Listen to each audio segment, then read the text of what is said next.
le Seigneur, je vous salue au nom de notre Seigneur Jésus-Christ. Et c'est avec joie que je vous retrouve encore aujourd'hui autour de la parole de Dieu. Mais premièrement, confions ce moment au Seigneur.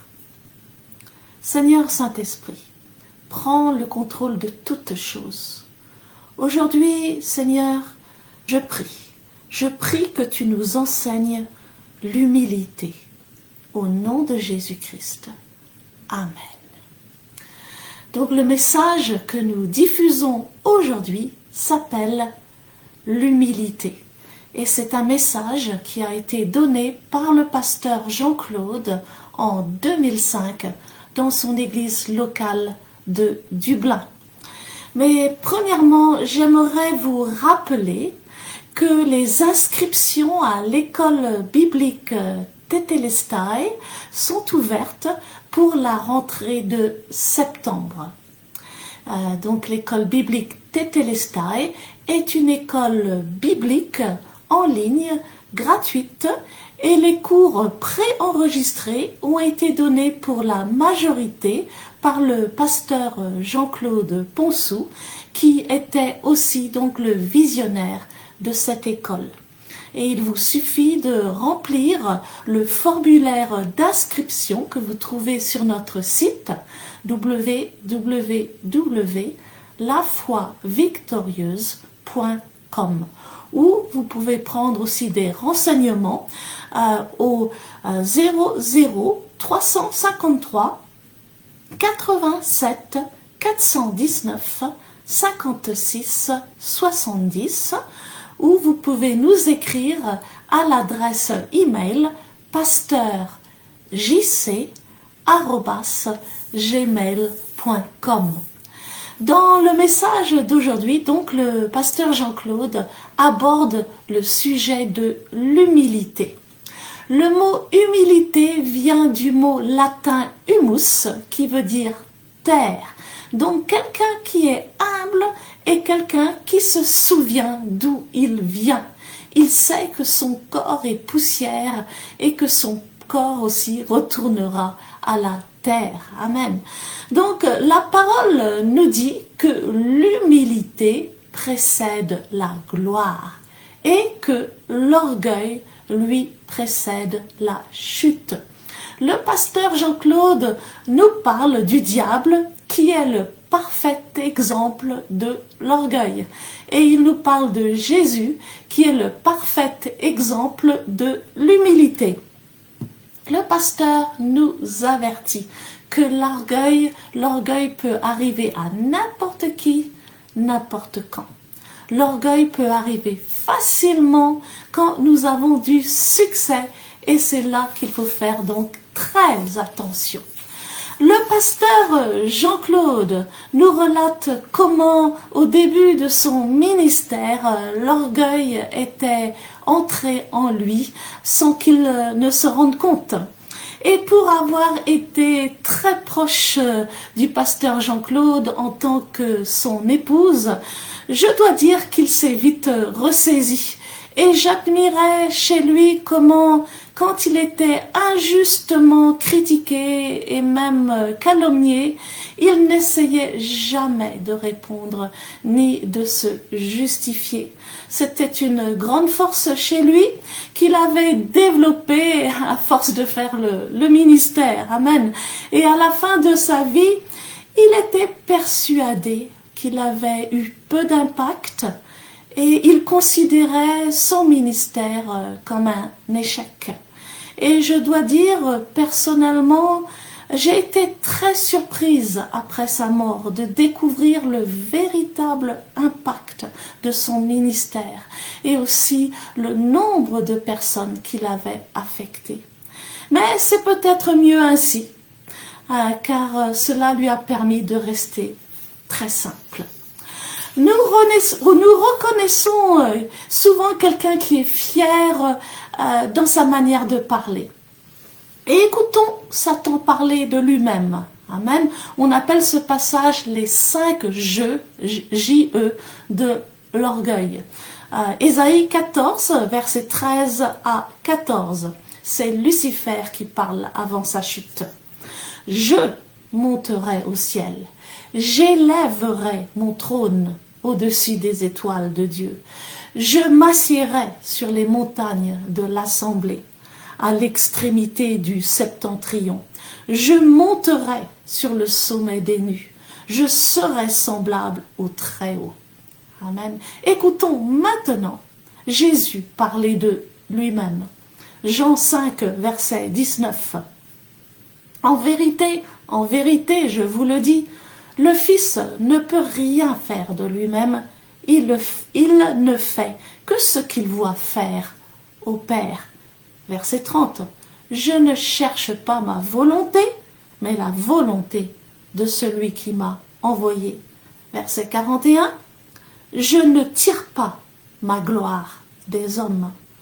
Jean 7, verset 16. Ma doctrine n'est pas à moi, mais de celui qui m'a envoyé. Verset 28. Je ne suis pas venu de moi-même. Jean 8, verset 28. Je ne fais rien de moi-même, mais je parle selon ce que le Père m'a enseigné. Verset 50. Je ne cherche point ma gloire.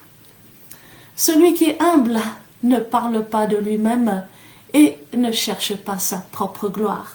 Jésus, lui, donc, nous a donné l'exemple. Philippiens 2, à son verset 3 et 9. Ne faites rien par esprit de parti ou par vaine gloire, mais que l'humilité vous fasse regarder les autres comme étant au-dessus de vous-même.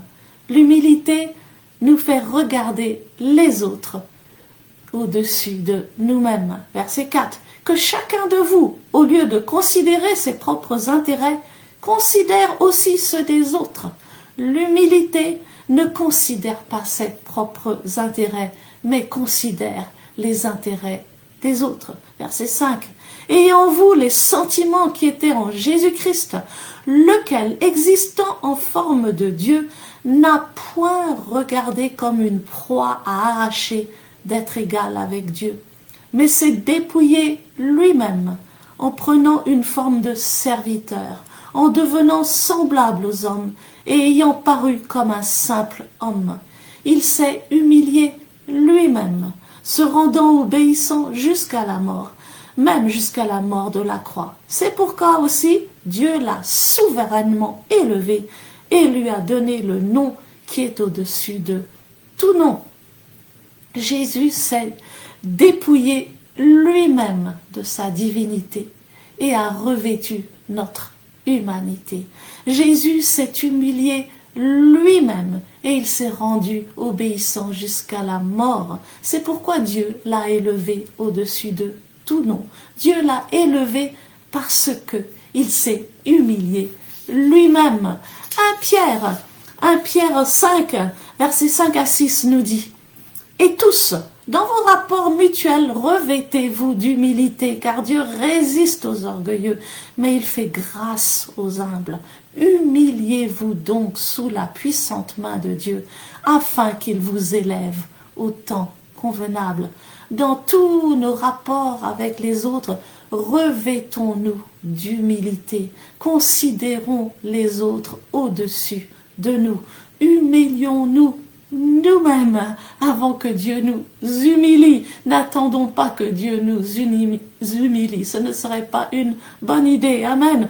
Humilions-nous nous-mêmes et ainsi nous bénéficierons de la grâce de Dieu. Car il est écrit, Dieu fait grâce aux humbles.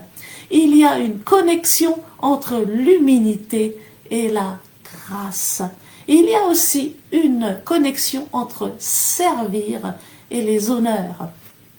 Au fils de Zébédée, qui voulait s'asseoir un à la droite de Jésus et l'autre à la gauche de Jésus dans son royaume, et aussi aux disciples qui s'indignaient de cela, Jésus a répondu dans Marc 10, 43, « Quiconque veut être grand parmi vous, qu'il soit votre serviteur.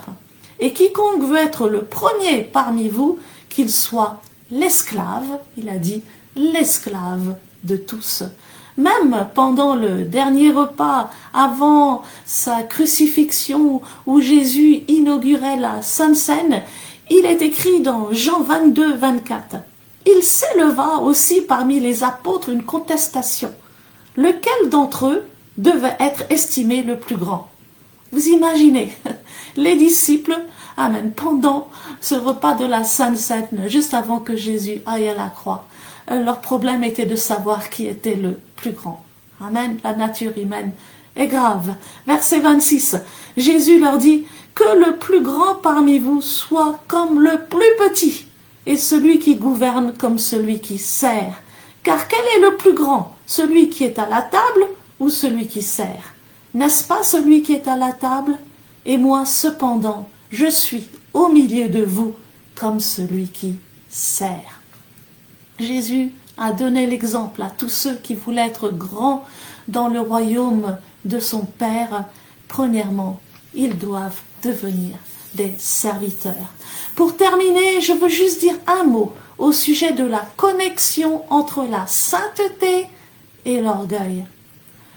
Que ceux qui veulent être saints, ceux qui veulent se sanctifier, soient sur leur garde. Oui, nous devons être saints et nous devons nous sanctifier, mais nous devons être sous nos gardes. Amen. Car en voulant se sanctifier, il est facile de commencer dans l'esprit et aussi de terminer dans la chair, car ainsi l'orgueil donc peut rentrer en nous. Amen. Ne soyons pas comme le pharisien dans le temple qui regardait le publicain et il se disait, au moins je ne suis pas comme lui. Amen. L'orgueil est rentré dans l'église. Si Dieu a choisi Satan et l'a exalté dans le ciel, c'est que celui-ci était admirable. Amen. Si Dieu a promis Lucifer comme le chef de la chorale, c'est que l'intimité qu'il y avait entre Dieu et Lucifer était grande, car l'adoration parle d'une grande intimité avec Dieu. Donc, mais nous savons, l'orgueil donc est rentré dans Lucifer au point où il s'est dit qu'il était comme Dieu. Et la chute a suivi. Amen. Et ses conséquences nous affectent jusqu'à présent. Prions. Seigneur, sonde-nous et connais nos cœurs. Éprouve-nous et connais nos pensées. Regarde si nous sommes sur une mauvaise voie et conduis-nous sur la voie de l'éternité. Seigneur, délivre-nous de l'orgueil. Au nom de Jésus-Christ. Amen. Que le Seigneur vous bénisse abondamment.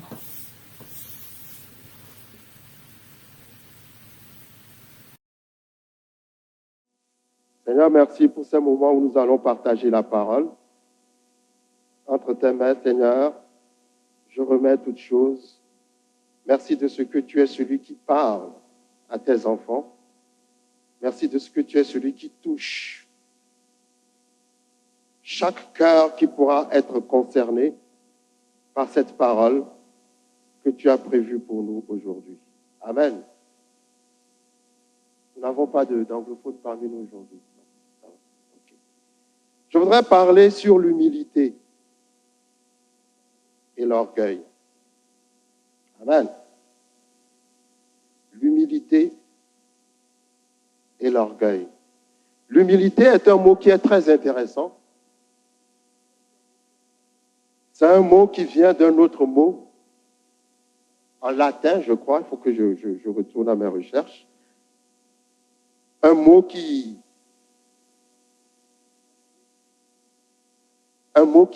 s'appelle humus. Humus en latin signifie terre.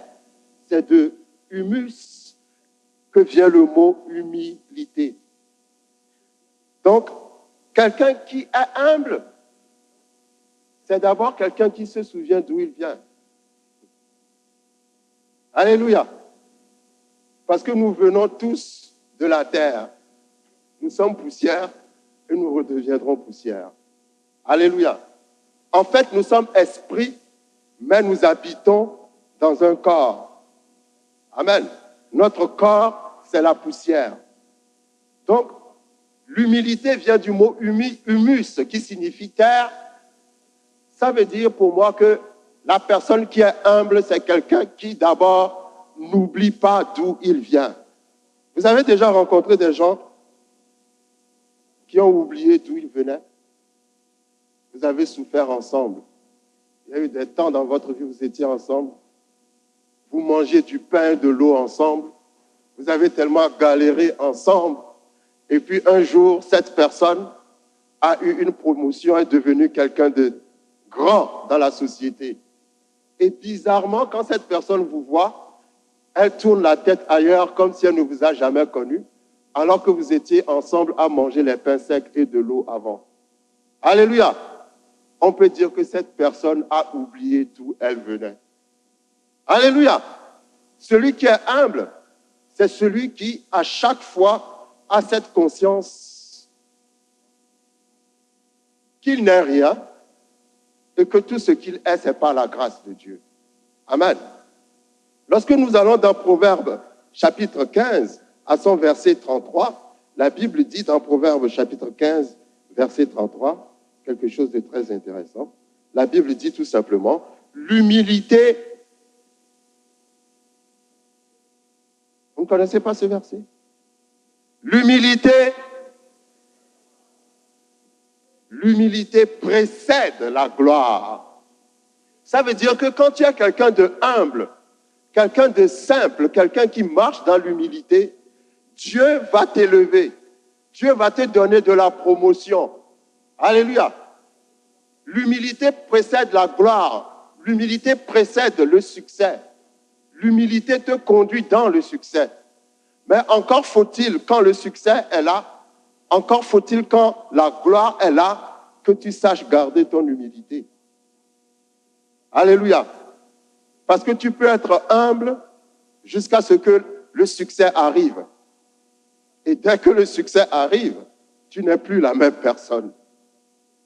Mais l'humilité veut que, quelle que soit la promotion que tu as eue, que tu apprennes toujours à être simple, humble, à ne pas te mettre au-dessus des autres. Alléluia. J'ai beaucoup réfléchi sur l'humilité et l'orgueil.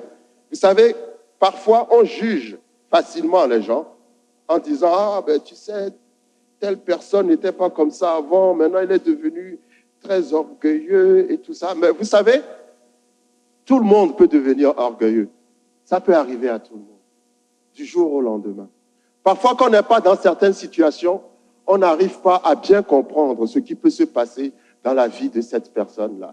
Amen. L'orgueil, c'est quelque chose qui peut arriver très rapidement.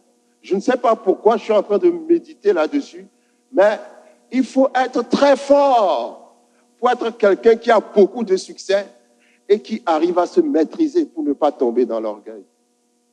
Parce que l'orgueil peut venir à un point tel que toi-même qui es orgueilleux, tu ne te rends pas compte que tu es orgueilleux. Mais ta façon de parler, ta façon de traiter les gens, tout ce qui, c'est les autres qui se disent, mais tiens, cette personne n'était pas comme ça avant.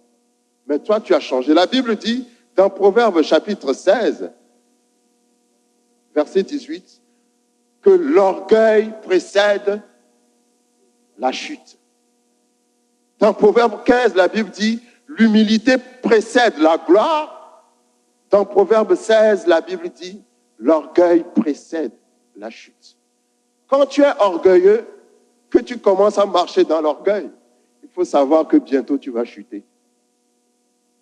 Parce que Dieu n'est pas un Dieu qui soutient les orgueilleux. La Bible dit dans 1 Pierre chapitre 5, à son verset 5, que Dieu résiste aux orgueilleux, mais il fait grâce aux humbles. Amen.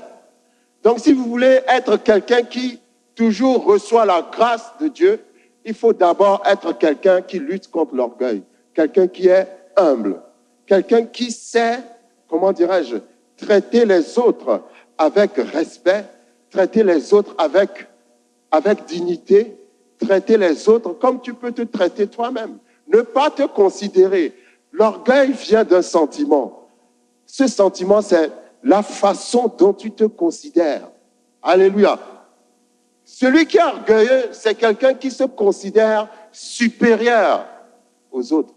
Donc, quelqu'un qui a oublié qu'il est poussière comme les autres. Alléluia. Vous savez, des fois, il y a certains présidents qui ont régné dans tellement de gloire et de luxe que le jour où j'ai entendu que ces présidents sont morts, ça m'a choqué. Parce qu'ils ont vécu comme s'ils étaient immortels. Ça vous est jamais arrivé? De voir quelqu'un qui est tellement orgueilleux. Et puis un jour, tu apprends que cette personne est morte. Tu dis, ah, lui aussi il peut mourir. Alléluia. Non mais je suis sérieux. Il y a des gens, ils vivent d'une certaine manière. Ils vous font tellement comprendre que vous êtes rien à côté d'eux, que lorsque finalement eux aussi ils meurent, vous vous dites, ah bon, finalement on est tous les mêmes alors. Hein? Et j'ai réfléchi, l'orgueil vient de qui l'orgueil? Qui est la première personne qui a montré l'orgueil dans la Bible? C'est le diable. Lorsque nous allons dans Ésaïe chapitre 14, nous allons voir dans ce passage comment l'orgueil est entré dans le cœur de Lucifer. Ésaïe 14 à partir du verset 13. Lucifer était quelqu'un, un ange que Dieu avait créé et qui était pratiquement le premier ministre au ciel, n'est-ce pas? Lorsque vous lisez Ézéchiel chapitre 28, la Bible dit qu'il marchait dans les pierres précieuses. Il possédait beaucoup de choses. C'était vraiment un archange, comment dirais-je, qui avait tout. Il dirigeait la chorale dans le ciel. C'est pour ça souvent les gens qui sont dans la chorale peuvent être tentés par l'esprit d'orgueil. Alléluia. Parce que ça vient du maître de chœur que Dieu avait eu en ce temps-là et qui s'appelle Lucifer. Ésaïe 14, verset 13. Lucifer était quelqu'un à qui Dieu avait donné beaucoup de responsabilités. Mais un jour,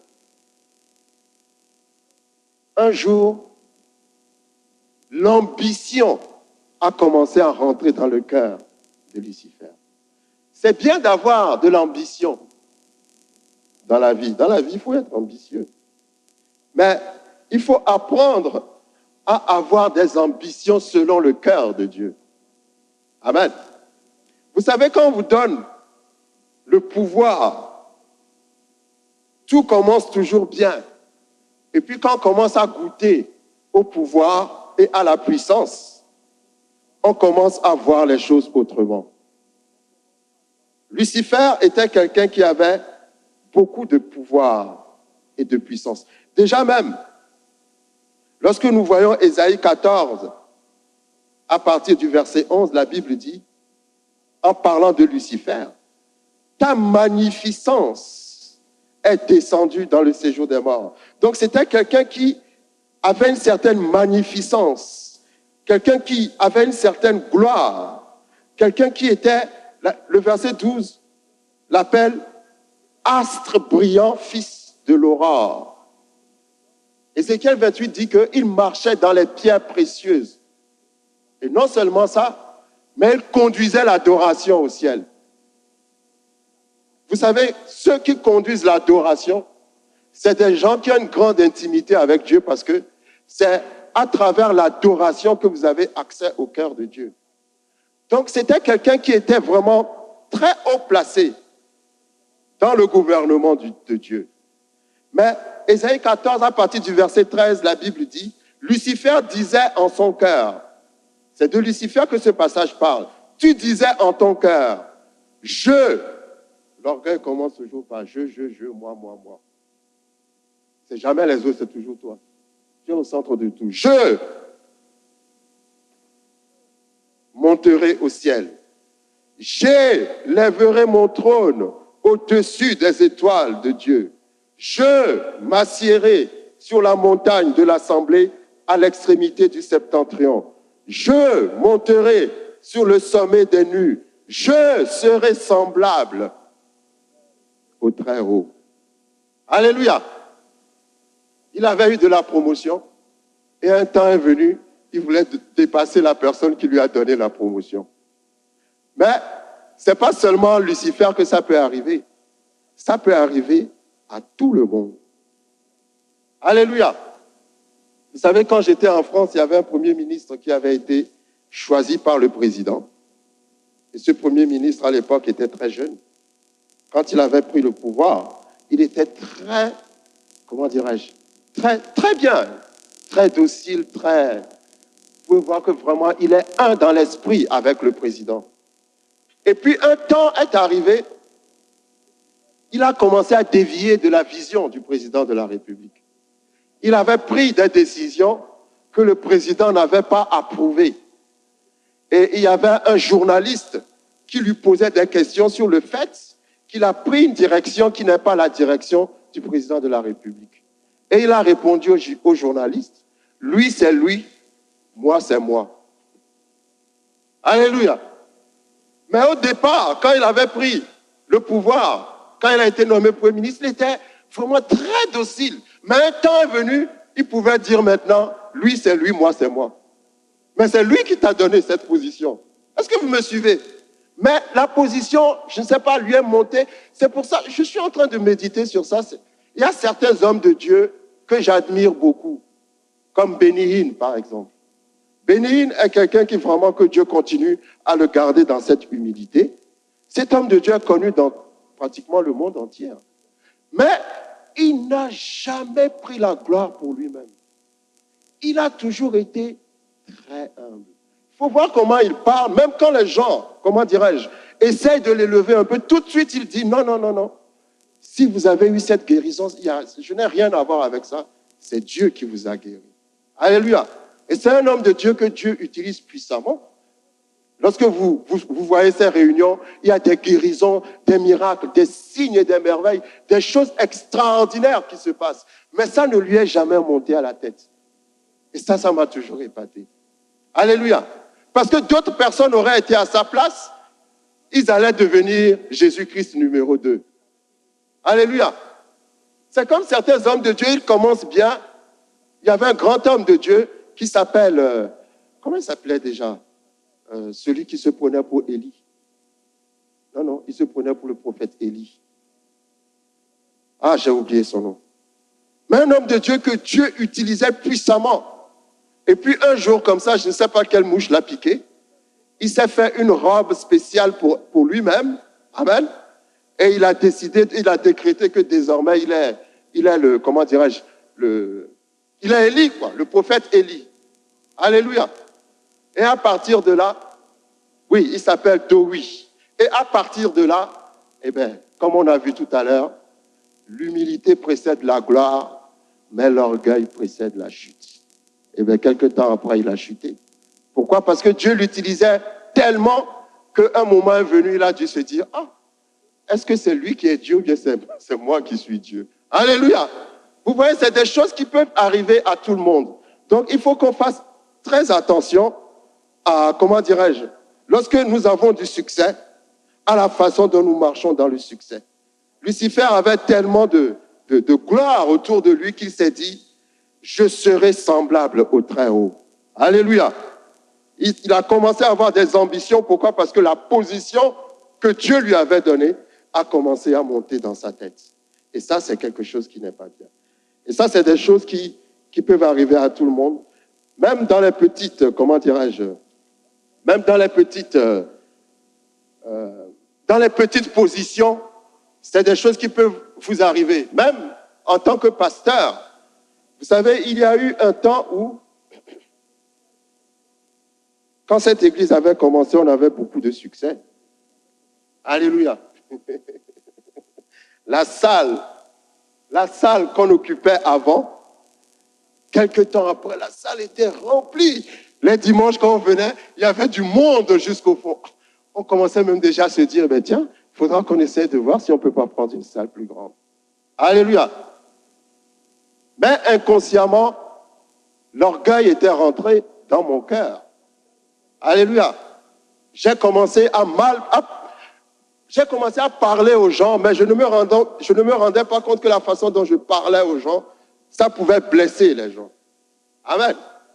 Et je prenais des décisions, je démissionnais les gens publiquement, vraiment des choses qui, en fait, quand tu prends du recul et que tu regardes, tu te dis non, ça c'était l'orgueil. Amen. Pourquoi? Parce que le succès est monté dans ma tête. Alléluia. Et puis quelques temps après, tout le monde m'a quitté. Amen.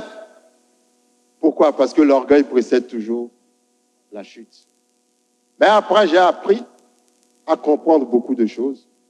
Que l'orgueil est très facile à rentrer dans le cœur d'un être humain. Et quand vous remarquez que quelqu'un commence à changer parce qu'il a du succès ou parce que ceci ou parce que cela, c'est bien de lui dire, alléluia, il faut le réveiller, il ne faut pas dire, parce que quand l'orgueil vient, l'orgueil vous endort, l'orgueil vous rend aveugle. Vous commencez à faire des choses, mais vous ne vous rendez pas compte que ce que vous êtes en train de faire, c'est l'orgueil qui vous pousse à le faire. Et c'est après que, quand c'est trop tard, que vous vous réveillez. Donc, si vous avez autour de vous des leaders ou des gens qui, parce qu'ils ont trop de succès, ils commencent à se confondre à Dieu, il faut mettre de l'eau froide sur leur tête pour qu'ils réalisent qu'ils sont en train de sortir de la vision de Dieu. Lorsque nous lisions Philippiens chapitre 2, à son verset 5, nous voyons dans ce passage l'exemple de l'humilité. C'est un passage qui parle de Jésus-Christ. Philippiens chapitre 2, verset 5. La Bible dit, « Ayez en vous les sentiments qui étaient en Christ Jésus, lequel, existant en forme de Dieu, n'a point regardé comme une proie à arracher d'être égal avec Dieu, mais s'est dépouillé lui-même en prenant une forme de serviteur, en devenant semblable aux hommes, et après s'être trouvé dans la situation d'un homme, il s'est humilié lui-même, se rendant obéissant jusqu'à la mort. » Alléluia. La Bible dit, ayez en vous les sentiments qui étaient en Jésus. C'était quoi ces sentiments? Les sentiments qui étaient en Jésus, c'était des sentiments d'humilité, parce que ce passage dit que Jésus n'a pas considéré le fait qu'il était égal à Dieu. Jésus n'a pas considéré le fait qu'il était Dieu, mais il s'est dépouillé. Celui qui est humble, c'est quelqu'un qui est toujours prêt à se dépouiller pour prendre une position inférieure. Alléluia. La Bible dit, Jésus-Christ n'a pas considéré le fait qu'il est Dieu, mais il a accepté de descendre de son état de Dieu à un état d'homme et d'être obéissant à Dieu jusqu'à la mort. Amen. C'est ça l'humilité. Parfois, quand on arrive dans certaines fêtes, à cause de ta position, tu aimes toujours qu'on te mette devant. Il y a des gens comme ça, vous n'avez jamais remarqué, quand il y a une fête quelque part, ils n'aiment jamais être derrière. C'est comme ça les pharisiens étaient, et puis ils énervaient tout le temps Jésus. Quand ils arrivaient dans leur toge, ils arrivaient, tout le monde doit les voir arriver, et on doit toujours leur donner la première place. Mais l'humilité, c'est quelqu'un qui est capable de se dépouiller de tout ça et prendre une place inférieure. Amen. Si Jésus rentrait ici, peut-être même on n'allait pas savoir qu'il est rentré ici. Et pourtant, c'est lui qui soutient le monde entier. Amen. Mais toi, qui es poussière, tu voudrais qu'on te traite comme si tu étais Dieu. C'est de l'orgueil. Amen. C'est des choses qui peuvent arriver. Vous pouvez aller dans une fête, peut-être à cause de votre position, vous vous attendez à ce qu'on appelle votre nom et puis tout le monde va applaudir. Vous arrivez, puis personne ne vous regarde jusqu'à la fin. Alors on te demande après, alors comment c'était la fête? Oh, ça ne valait rien, tu sais. Pourquoi? Parce qu'on ne t'a pas reçu comme une vedette. Amen. La Bible dit ici, Jésus n'a pas regardé le fait qu'il était Dieu, mais il a accepté une position inférieure. Amen. Et c'est parce qu'il a accepté même de prendre cette position inférieure que Dieu l'a encore élevé après. Alléluia. Le psaume 75 nous apprend que c'est Dieu qui donne les promotions. La promotion vient de Dieu. La promotion ne vient pas de toi, la promotion vient de Dieu. Dis à ton voisin, la promotion ne vient pas de toi, ça vient de Dieu. Et c'est pour les humbles. Alléluia. Lorsque nous allons dans 1 Samuel chapitre 15, nous allons voir dans ce passage l'histoire d'un homme qui s'appelle Saül. Vous savez, quand je réfléchis, je me dis que c'est très facile d'être humble quand on n'a rien. Quand tu es pauvre, alléluia, que tu n'as rien, c'est très facile d'être humble. Tous les pauvres sont humbles. J'ai rarement vu des pauvres orgueilleux. C'est pas quand tu es pauvre qu'on va savoir si tu es vraiment humble. Non, non. C'est quand tu vas être très riche. C'est là qu'on va savoir si tu es humble ou si tu es orgueilleux. Amen. Parce que l'humilité, c'est d'abord se dépouiller de ce qu'on a et se comporter comme si on n'avait rien et comme si on n'était rien. Mais si tu n'as rien et que tu n'es rien, c'est facile d'être humble. Alléluia. Je veux te voir quand tu seras millionnaire, quand tu seras respecté. Alléluia. Et que tu vas me rencontrer au marché, je vais voir si tu vas me saluer ou bien si tu vas me dépasser. C'est là où on reconnaît les vrais humbles. Sinon, tous les pauvres sont forcément... Les pauvres sont obligés d'être humbles parce qu'ils ne peuvent rien dire, parce qu'ils n'ont rien. Alléluia. Donc si tu es pauvre, tu n'es pas encore humble. C'est quand tu vas commencer à être riche, c'est là où on va voir qui tu es. 1 Samuel 15, verset 17, la Bible dit dans ce passage, la Bible parle dans ce passage du premier roi d'Israël. Le premier roi d'Israël s'appelait Saül. Vous savez, Saül n'était pas un roi que Dieu voulait, comment dirais-je, à qui Dieu voulait donner le trône. Saül était un roi que Dieu avait choisi parce que le peuple d'Israël voulait être comme les autres peuples et ils ont dit, nous voulons nous aussi que Dieu établisse un roi sur nous. Nous voulons être gouvernés par un roi. Ce n'était pas pour eux le temps d'avoir un roi, mais ils voulaient être comme les autres. C'est pour ça que quand on est chrétien, on ne doit pas chercher à être comme les autres. C'est les autres qui doivent chercher à être comme toi. Alléluia. Mais Israël a dit, nous aussi nous voulons un roi. Et Dieu a dit à Samuel, ok, tu vas oindre Saül et tu vas l'établir comme roi sur Israël. Mais la Bible nous apprend après que le roi selon le cœur de Dieu, c'est qui? David. C'est David que Dieu avait prévu pour être roi, mais le temps n'était pas encore venu et le peuple a précipité cela et Saül a été choisi pour être roi.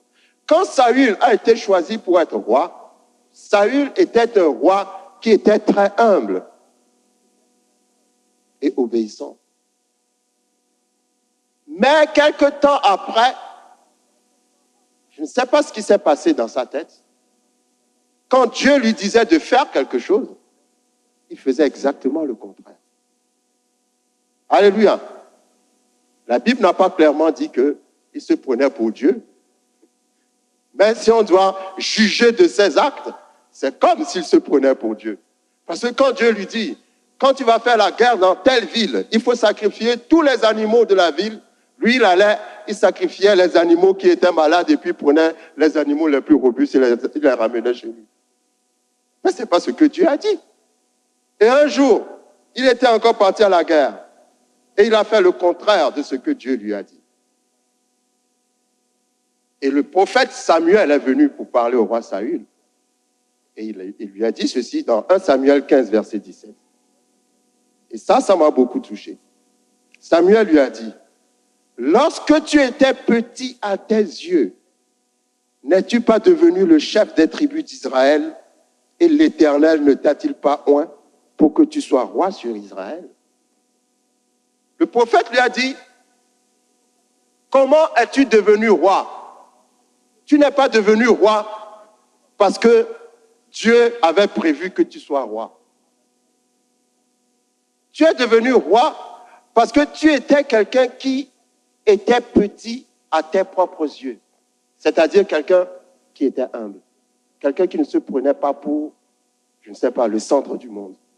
Donc, la raison pour laquelle Dieu avait choisi Saül, c'est parce que Dieu avait vu que Saül, c'est quelqu'un qui ne se donnait pas de grande considération. Il se voyait comme petit à ses propres yeux. Mais apparemment, un temps est venu, il n'a plus continué à se voir petit à ses yeux. Il a commencé à se voir très grand à ses propres yeux. C'est pour ça qu'il faisait le contraire de ce que Dieu lui disait. Alléluia. Donc, l'humilité va toujours avec la façon dont tu te regardes, toi. C'est pour ça que je n'aime pas trop non plus qu'on me lance trop de fleurs. Alléluia. D'abord, je ne suis pas un bon jardinier pour les faire vivre longtemps. Amen. Mais quand on vous lance trop de fleurs, les fleurs vont commencer à pousser dans votre tête. Amen. Il faut toujours savoir comment prendre, comment dirais-je, ce que les gens vous disent. Amen. Il faut toujours savoir ne pas trop donner d'importance. Lorsque vous faites quelque chose et puis les gens, ah ben tu sais, vraiment tu es le plus grand ceci, la plus grande cela, vraiment c'est extraordinaire. Je n'ai jamais vu quelqu'un comme toi, mais tu sais, dans tout Dublin, mais vraiment il n'y a que toi qui fais ceci, fais cela, il faut écouter, mais il ne faut pas garder ça. Amen. Parce que quand vous gardez ça, ça va faire que vous allez commencer à vous prendre pour Dieu. Et à partir du moment où vous commencez à vous prendre pour le centre du monde, il faut savoir que la chute n'est pas loin. Parce que l'orgueil précède la chute et l'humilité précède la gloire. Alléluia! Que Dieu vous bénisse. Merci Seigneur. Merci Seigneur.